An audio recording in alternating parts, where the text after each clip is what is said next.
Wonderful. So welcome back for the afternoon to those attendees who joined us this morning for those great presentations. And for anyone just joining us now, welcome to the Data User Conference. So our next presenter may require no introduction to many of you. Andy Haight is a survey statistician and economist in the Economic Planning and Coordination Division of the U.S. Census Bureau. With his over 35 years of service at the Bureau, and yes, that's correct, over 35 years, Andy oversees and coordinates the data products and data user training, the Economic Census and survey programs. He also is the lead geographic specialist in the Economic Programs Directorate. We thank Andy for joining us to share his expertise in the economic census and surveys.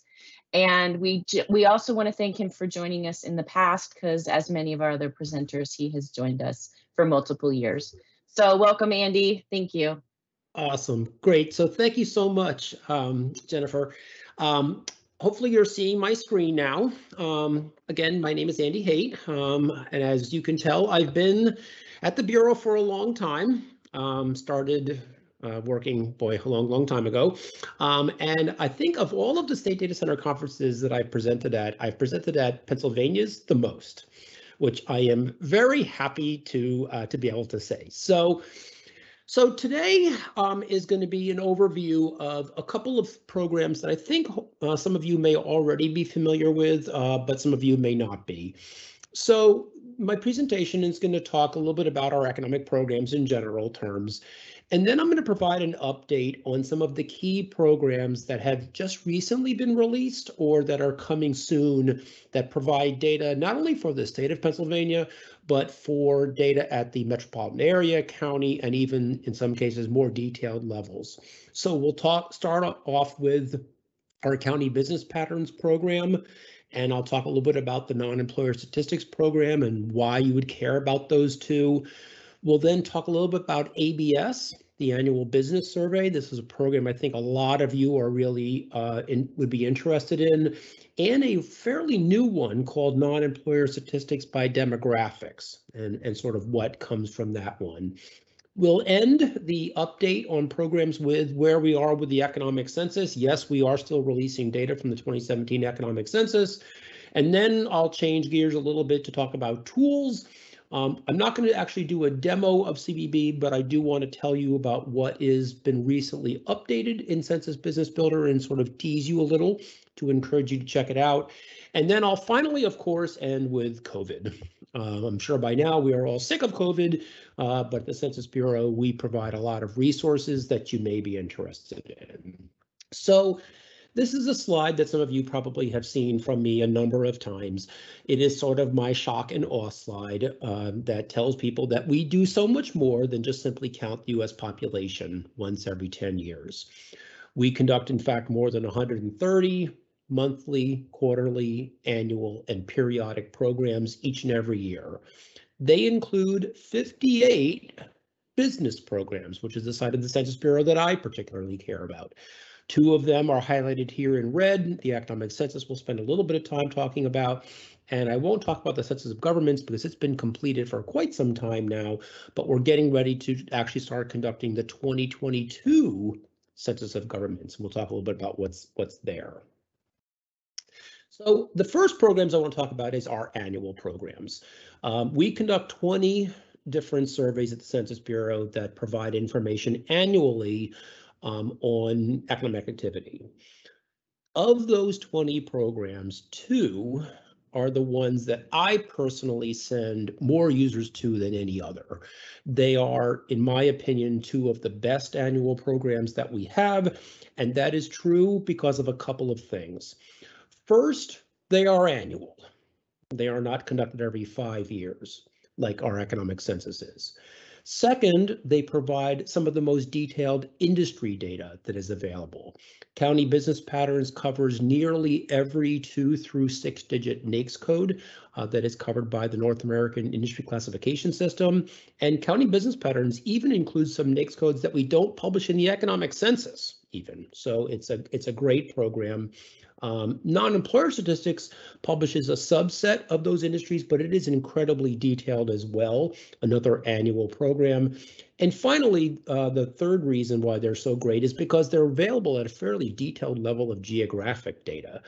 The County Business Patterns program, as you can see on the slide, is not only published down to the county level, but even at the zip code and congressional district level data.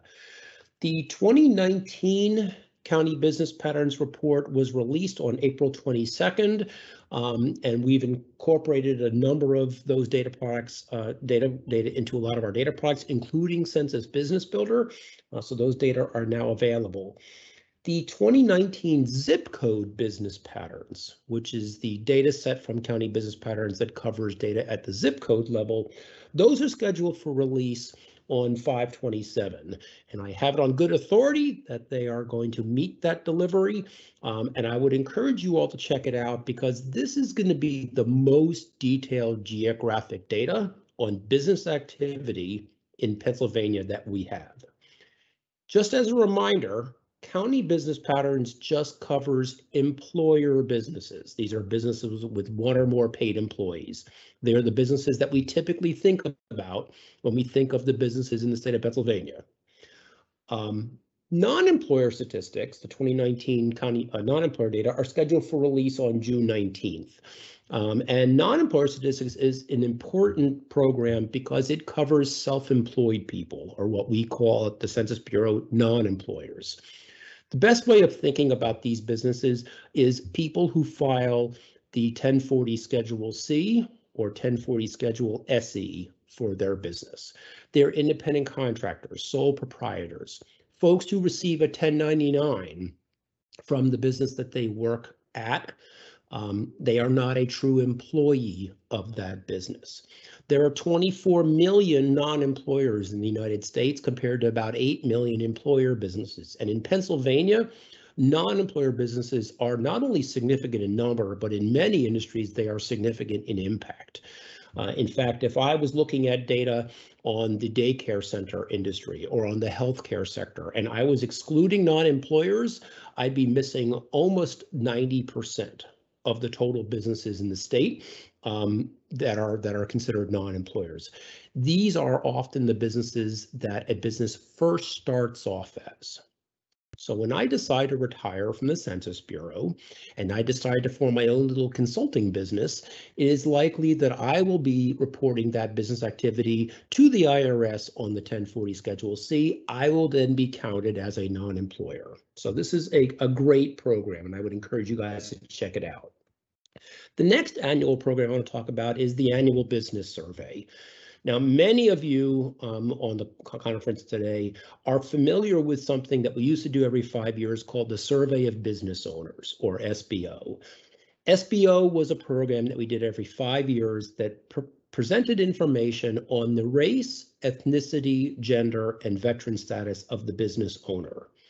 People loved the data from SBO, but they always moaned that it was available only once every 5 years. So a couple years ago, we fixed that problem and created a temporary program called the Annual Survey of Entrepreneurs. ASE covered just employer businesses, whereas SBO covered both employers and non-employers, but it presented some similar information annually on the race, ethnicity, gender, and veteran status of the business owner. Both SBO and ASE 2 or 3 years ago were replaced with the Annual Business Survey, which is now our comprehensive program that straddles that boundary between demographic and economic data. It presents information again on the race, ethnicity, gender, and veteran status of the business owner. It also publishes data based upon business size, legal form of organization, and a host of other characteristics. But this program, just like ASE, only covers employer businesses. I also want to point out that the level of detail that is available from ABS varies by year.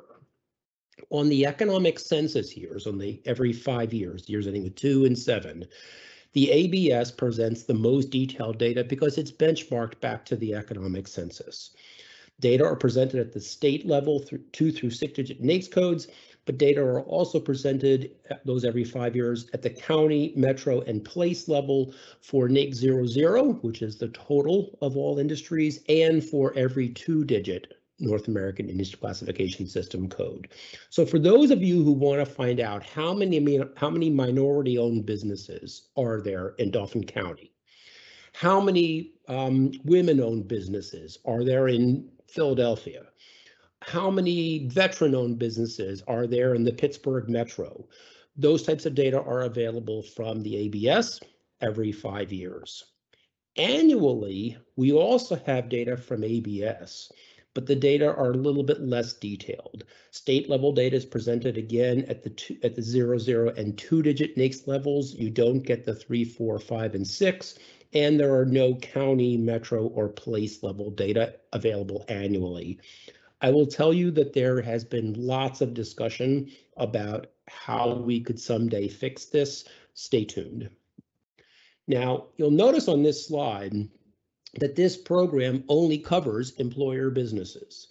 SBO used to cover both employers and non-employers, and as you can probably guess, there are a lot of minority and women-owned small businesses. A lot of them are non-employers. Many of you probably groaned and moaned saying, oh my gosh, I love it that you guys have this new ABS, but oh no, it's missing the non-employers. What can you do to fix that? Well, we finally fixed it, and that was by creating a new program called Nonemployer Statistics-Demographics. I presented the link to this program. These data are not available in the data.census.gov platform that I believe Kaneen may have demoed for you earlier today. You have to download the data, but when you add the NESD data to the ABS data, then you get close to what the total number of businesses are in a particular area. It covers employers and self-employed people, those non-employers. Data are available in this program every 5 years. 2017 is going to be the latest data. Yes, there are some plans to have annual data here. Again, stay tuned. Now, that brings us to the economic census. We are still publishing data from the 2017 economic census. All of the local area data for Pennsylvania is now available. So if you're looking for all the detailed number of establishments, employment, payroll, sales, inventories, etc., expenses data that's available down to the place level in the economic census, it is all currently available. We also released all of our product lines data, or what is called the North American Product Classification System, or NAPS data. Those were released some time ago. And right now we are in the midst of releasing what we call the Subject and Summary Series reports. There are lots of interesting nuggets in there. So I would encourage you all to check out data.census.gov over the next couple of weeks and months as we flow out these remaining miscellaneous subjects tables.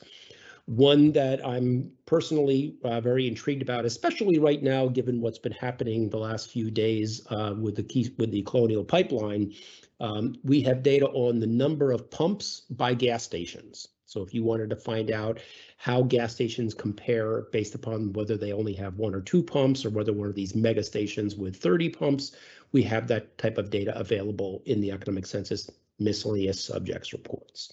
So they are on the way out right now. Now, let's talk a little bit about accessing all of this great data. We have a lot of different data tools at Census that can be used to access these economic data that I talked about. The very top of the list are some of the easiest to use ones. Quick Facts in my congressional district. I have a screenshot here on the slide showing some basic business data that's available in Quick Facts.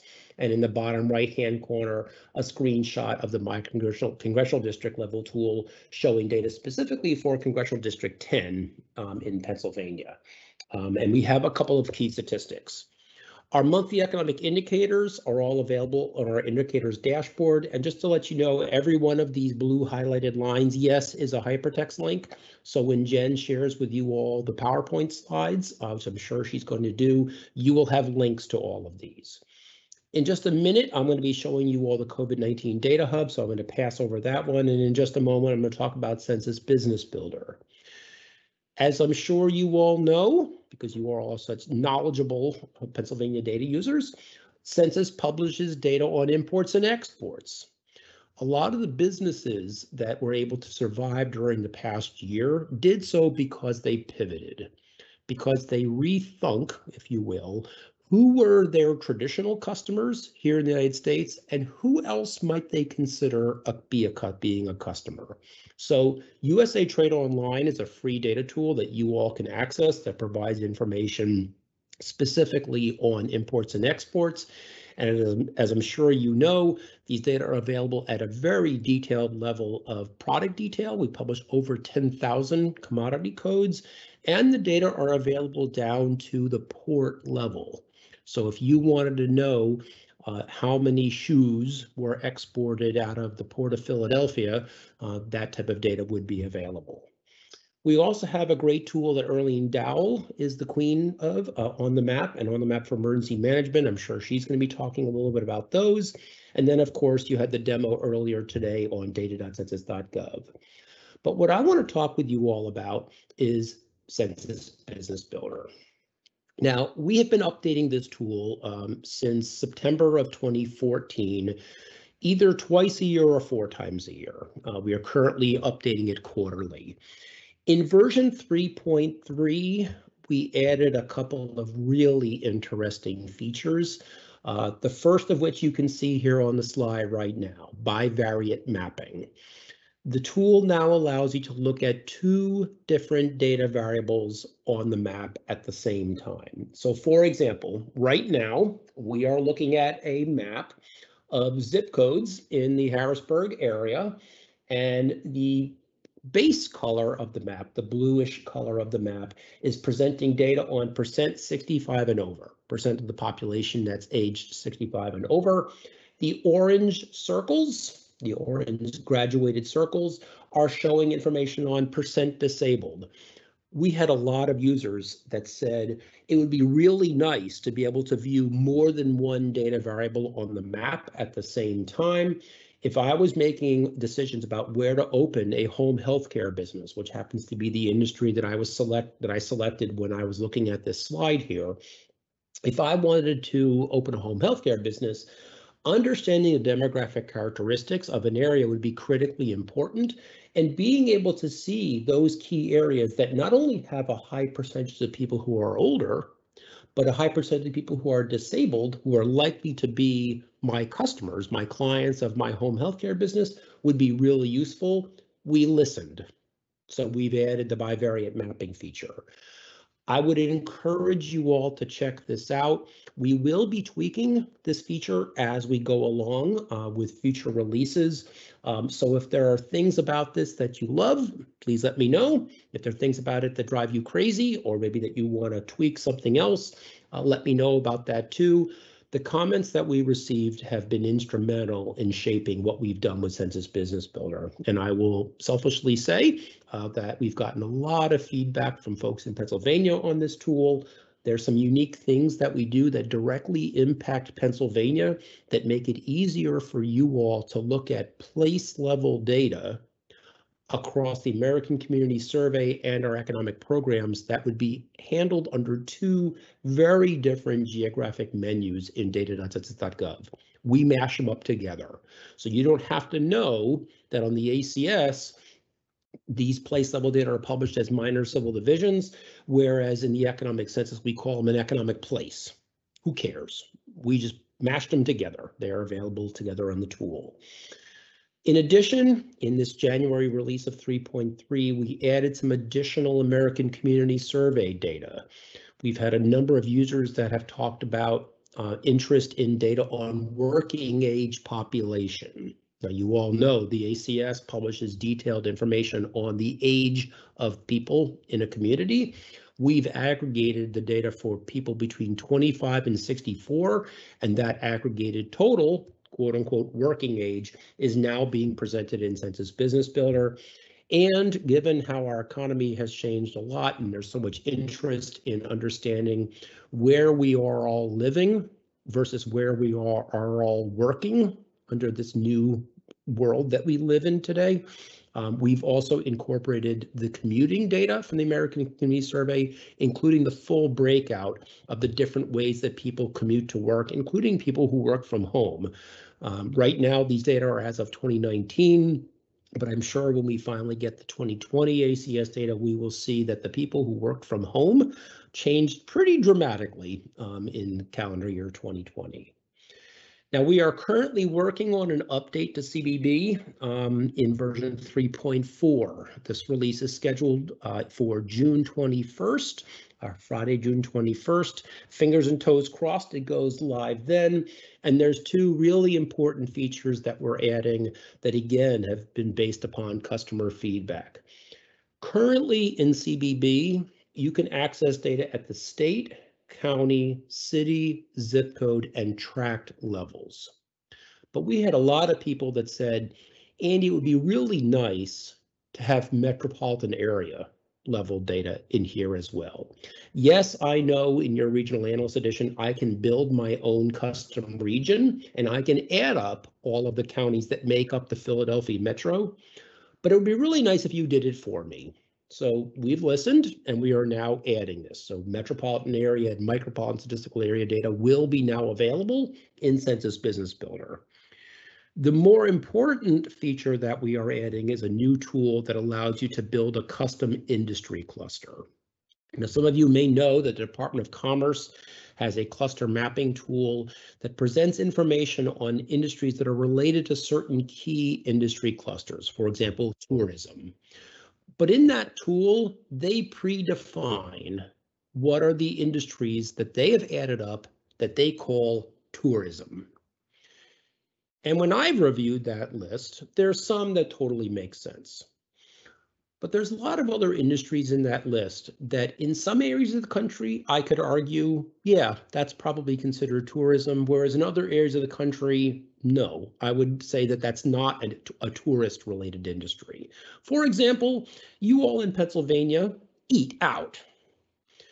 Counting full-service restaurants as part of tourism in the city of Philadelphia seems a little silly. Yes, tourists go to restaurants in Philadelphia, but so do also Pennsylvania residents and people who drive in from New Jersey, and probably some crazies that drive up from Delaware too, to go to some of your yummy restaurants in Philadelphia.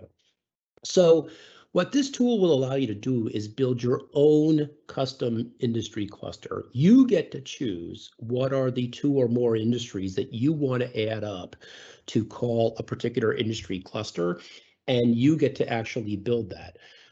When you build that, it will aggregate the business data. It does not have any impact, of course, on the demographic data that's in CBB, but it'll aggregate the business data for you. And yes, you can bookmark your industry clusters and come back to them later. So essentially it allows you to save your industry cluster both on the map and in the report itself.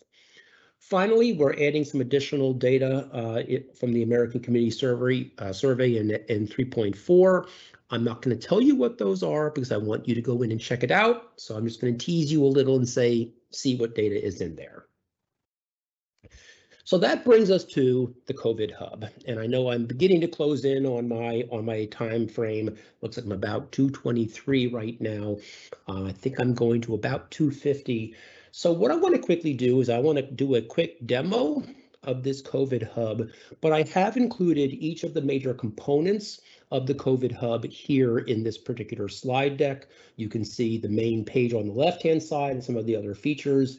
I'm going to focus on what we added in version 2.2 and then what's coming in version 2.3. So let me jump out of here and go out here live to our census.gov website. And let's go ahead and actually see the COVID-19 Interactive Data Hub. So to get to the hub, you go to Browse by Topic and then click on Emergency Management. Once I do that, I come to our emergency management page that has the data for all the hurricanes in 2020. Scrolling down, I can then click on the coronavirus image, click on that horrible image that we're all so used to by now, and that brings us to this coronavirus pandemic resource page. On this page are links to a variety of data tools and programs that provide data related to coronavirus, but right here at the very top is a link to the data hub itself. When I click on that link, it'll bring us actually out to the hub. Scrolling down, we can see there's a couple of key statistics, and then we get to the first major part of the hub, which is this impact planning report. This is a dashboard that presents selected data from the American Community Survey, county business patterns, economic census, and non-employer statistics about a particular area. The tool automatically defaults to New York State, but if you would actually like to look at something other than New York State, we can do that. I'm going to go ahead and view it full screen so we can see the full thing. I can go to the menu. I can first choose change New York to Pennsylvania. Once I choose Pennsylvania, the map is then, the dashboard is then going to refresh and show us impact planning data for the state of Pennsylvania. And if I then specifically wanted to go in and look at a particular county in Pennsylvania, let's go ahead and, in deference to our colleagues at the Pennsylvania State Data Center in Harrisburg, we're going to change it over to Dauphin County. And now we can see the data specifically for Dauphin County, Pennsylvania. The major update that was just made to this is the replacement of the data that we used to have in the hub on insurance coverage with now this whole new section on occupation. We know that as vaccine is being distributed, that one of the key factors that is deciding where vaccine's going is the occupation of the people. Certain workers were getting access to vaccine before others were. So we've included occupation data from the American Community Survey in this impact planning report. It is a 2-page report. So if you don't know to click that little up and down arrow, that'll bring you to the second page. And yes, there is still some information on health insurance coverage in here, but this is a really nice tool. It is fully manipulable, and yes, you can download all the data that's in this particular planning report right from the hub itself. Going back to the main portion of the hub, we come to this section. Andy, can I stop you for a minute? I'm sorry. Please. Yeah, please. Yeah, I don't think we're seeing your live screen. I think we're still seeing your presentation slide. Oh, okay. Well, I'm sorry. I meant to stop you earlier, but I thought it was just me that wasn't seeing it. Yeah, let's see here. Why were you not seeing it? Let's try. Okay. Okay, are you seeing it now? I am not. No. What is going on with my, let's see here. What I was sharing.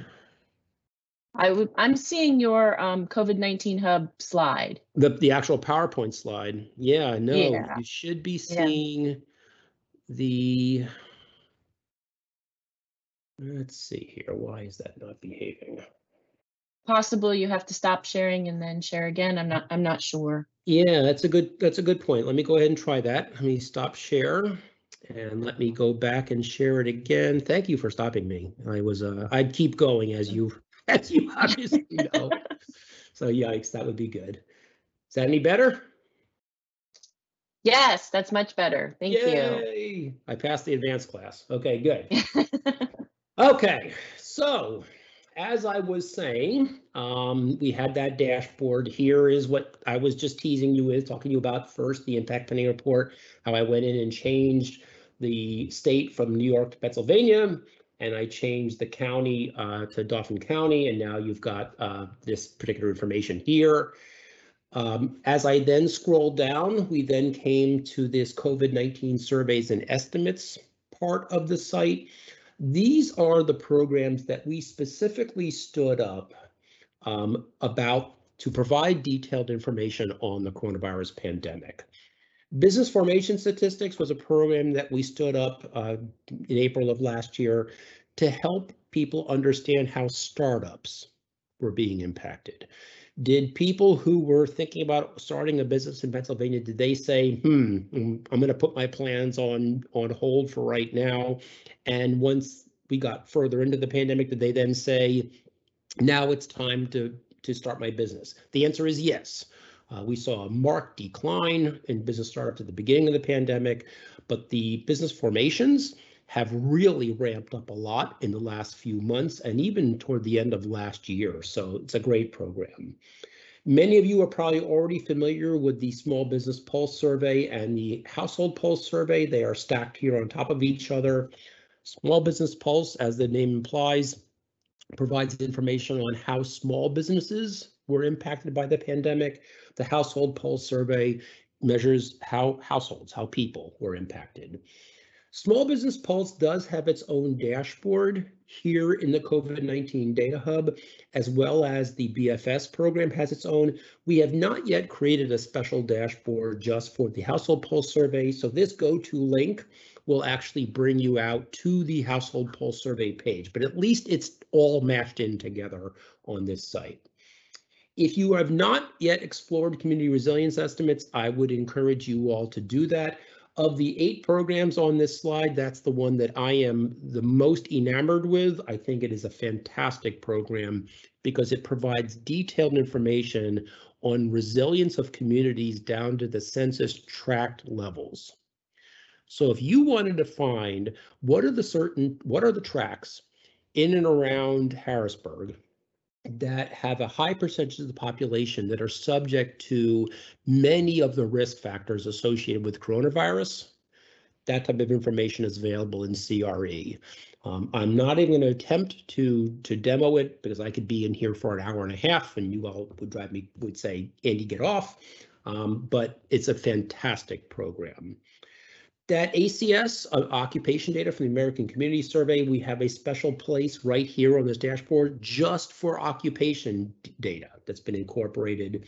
And then the last two over here on the right-hand side, we knew that not only were businesses and households being impacted, but so were state governments and local governments. So the selected monthly state sales tax collections shows how state governments were impacted in terms of their sales tax collections. Maryland, for example, where I live, charges a lot of money, pretty high gas taxes. Their gas tax revenue took a major hit last year because we weren't driving. So it's an interesting program.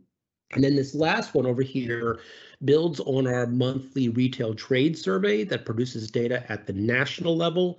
This one actually shows retail sales by state. So at least you're going to get that type of detailed data available. Scrolling down some more, we get down to these policy maps. There are 9 of them. I'm not going to go through and demo them because we don't have the time, but there's detailed information here where you can go in and look at key statistics in the hub down to county and in some cases tract levels. These maps can of course be shared and incorporated into your own dashboards using the Share This Map Collection button. We also knew that people were likely to use this hub not as a place to view the data, but as a place to go and access it and download it. So we've got some highlighted data sets here, and then further down on the page, we have detailed information that allows you to go in and access all of the detailed data and download it. One quick point I want to make for the GIS nerds on the audience today, we have presented these data here in downloadable format, not only in CSV and Excel file format, but also as a data layer. So if you want to bring it into ArcGIS, we have already mashed up the geography and data for you. So it's already presented. Now, this section is a section that I am especially happy about. In December of last year, FEMA approached us and asked if we would be interested in hosting a set of data sets that they had been curating on the Argonne National Labs website that were only accessible to a fairly small audience, people who have the password and username to get onto ANL. They wanted to make that data available to a larger audience. As you can tell from the site, we said yes. So when I click on this Open Datasets page link, this will bring me to a new part of the hub that went live in January that allows me to access 38 different datasets across 17 different providers. Now you may have noticed on the previous page, the logos for a number of federal statistical agencies like BEA, BLS, SBA, HUD, CDC, etc. But I'm especially happy that we've actually incorporated some third-party data. Womply has a great program on business closures that is available from here. All of these items, these tiles that exist here, are links that bring you out to that that provider's data website. So that does mean, I'm going to warn you ahead of time, means that what you're going to see is going to vary widely from provider. The data sets at BEA look very different than the data sets from BLS, but they are really good data, and these data sets do include PPP loans data. So if you wanted to look at how many PPP loans were given to businesses in Pennsylvania, which industries were those businesses located in, and what geographies, where were those businesses physically located in the state of Pennsylvania, that PPP data is available here in the hub as well. And then the last features I want to mention, I already talked to you about this categorical data set search. This is where you could access the full breadth of data. But the last thing that we added was right over here at the top of the page, called data equity tools.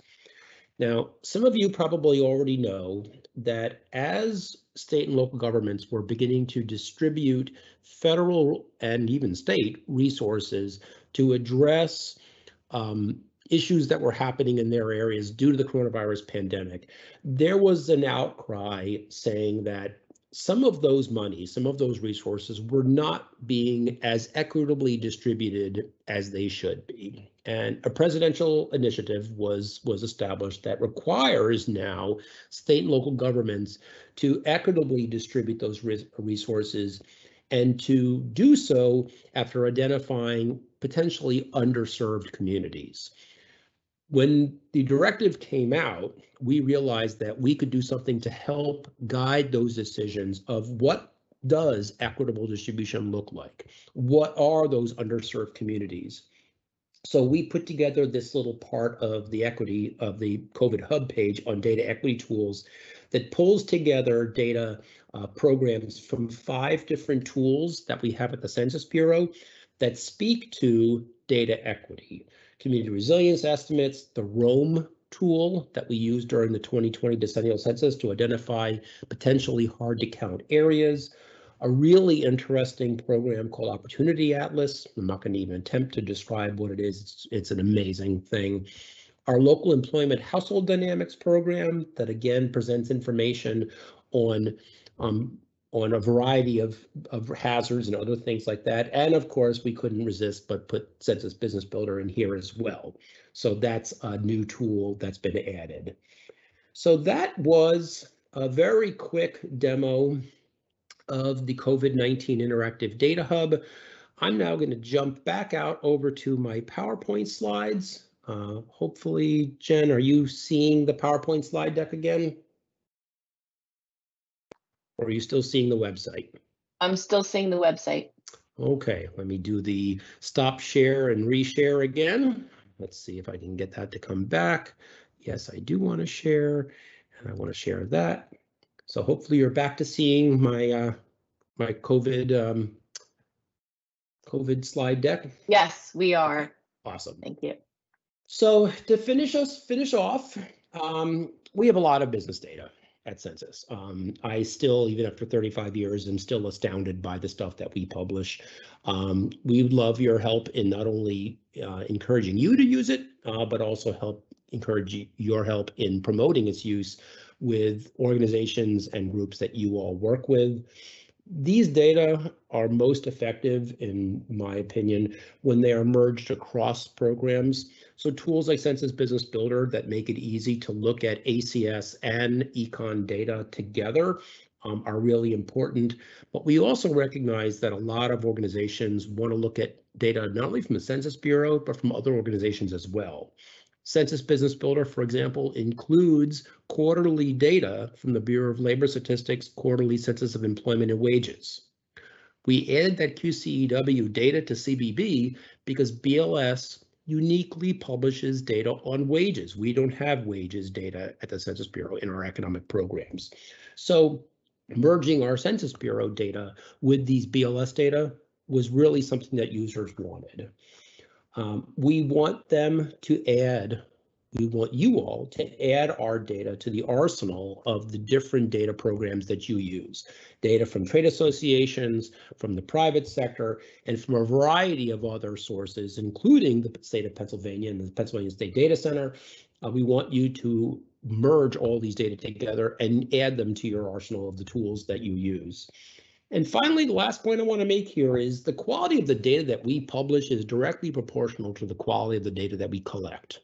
Garbage in, garbage out rule applies to the Census Bureau. So we know that as you all are using this data, you want the highest quality data we have.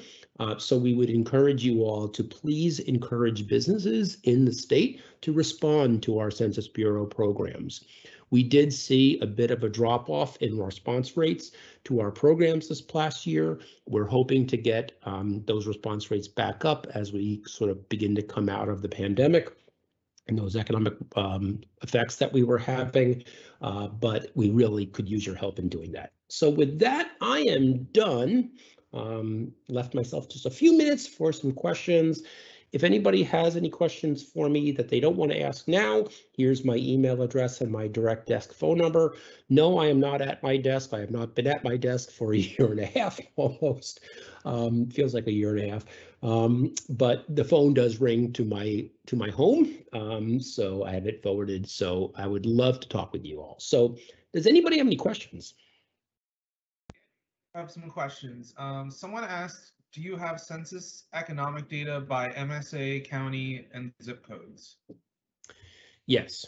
So those annual programs that I talked about, the County Business Patterns and Non-Employer Statistics program, those programs provide data at the national, state, metro, county, and zip code levels.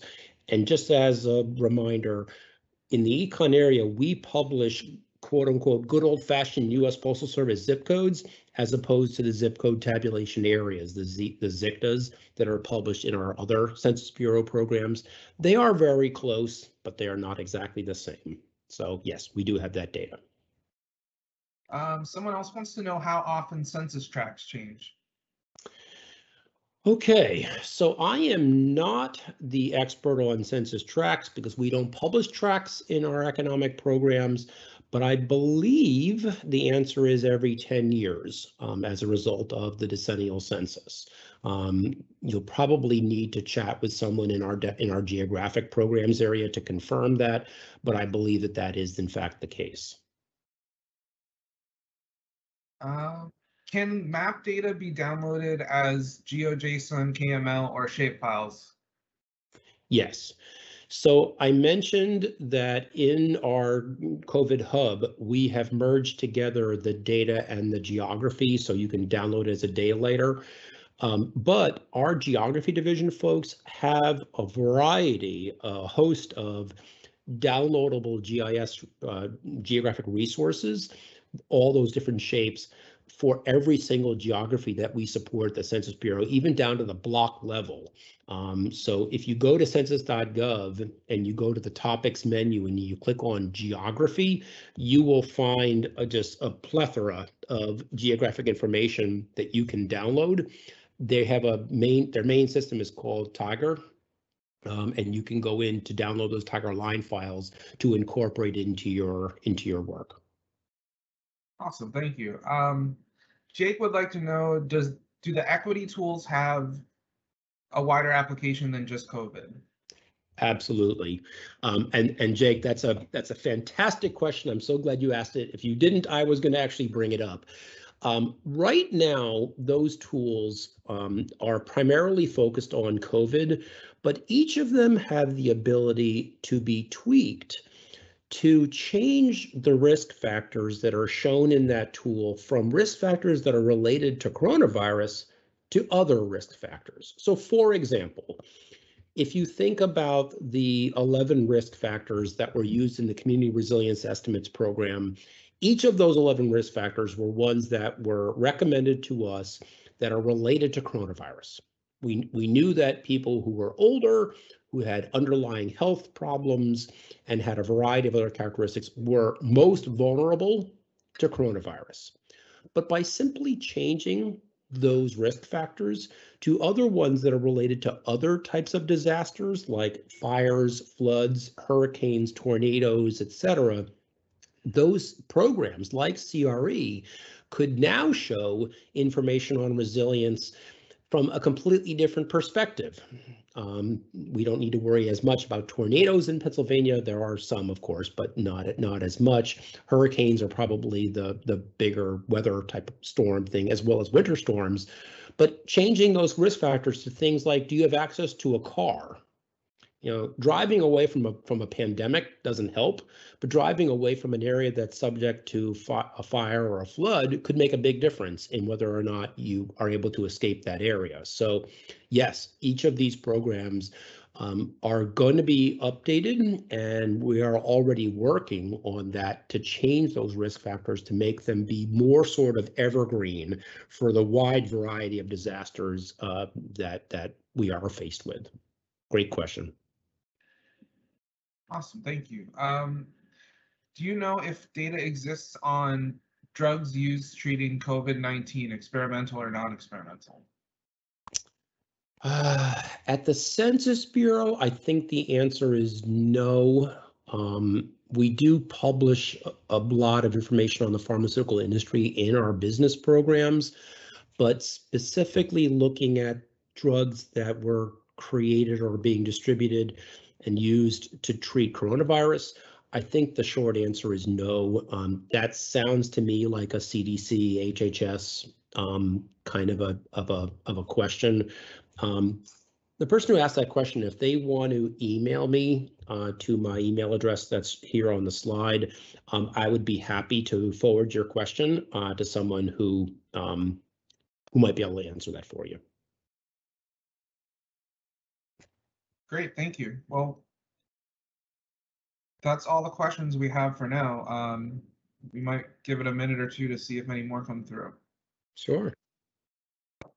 Sure, and while we wait for that, Andy, I just want to say a big thank you again. I'm happy to hear that you have most frequently attended Pennsylvania's conference. We're always thrilled to have you.